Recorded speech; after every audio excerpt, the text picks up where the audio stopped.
৯-১ গোলের জয়ে group champion Brazil. উজবেকিস্তানে বসেছে ফিফা ফুটসল বিশ্বকাপের ১০ম আসর। ২৪ দলের এই আসরে অংশগ্রহণ করেছে ব্রাজিলও। গ্রুপ পর্বের শেষ ম্যাচে এসেছে থাইল্যান্ডকে রীতিমতো বিধ্বস্ত করেছে ব্রাজিল। এই জয়ে গ্রুপ চ্যাম্পিয়ন হয়ে শেষ ১৬তে পা রাখল সেলেসাওরা। গ্রুপ পর্বের নিজেদের শেষ ম্যাচে থাইল্যান্ডের মুখোমুখি হয় ব্রাজিল।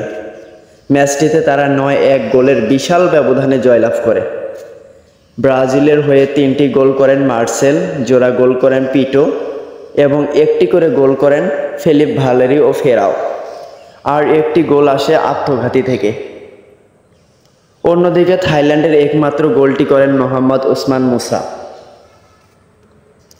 ম্যাচের প্রথমার্ধে ব্রাজিল ৩-১ গোলে এগিয়ে ছিল। ষষ্ঠ মিনিটে ব্রাজিলকে এগিয়ে দেন মার্সেল। এরপর ১১ ও ২০ মিনিট গোল করে দলের লিড বাড়ান ফেলিপ ভারিও ও মার্সেল। এ সময় মোহাম্মদ ওসমান মুসার কল্যাণে ১ গোল শোধ করে থাইল্যান্ড।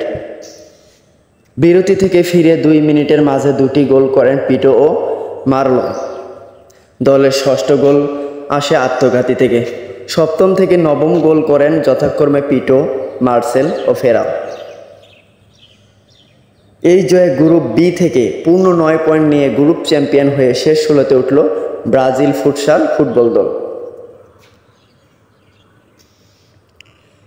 ২৪ দলের এই আসরে প্রতিটি গ্রুপের চ্যাম্পিয়ন ও রানার্স আপ দল জায়গা পাবে শেষ ১৬তে। আগামী ২৬শে সেপ্টেম্বর থেকে শুরু হবে দ্বিতীয় রাউন্ডের খেলা। আপডেট খবর পেতে চ্যানেলটি অবশ্যই সাবস্ক্রাইব করে রাখবেন। ধন্যবাদ।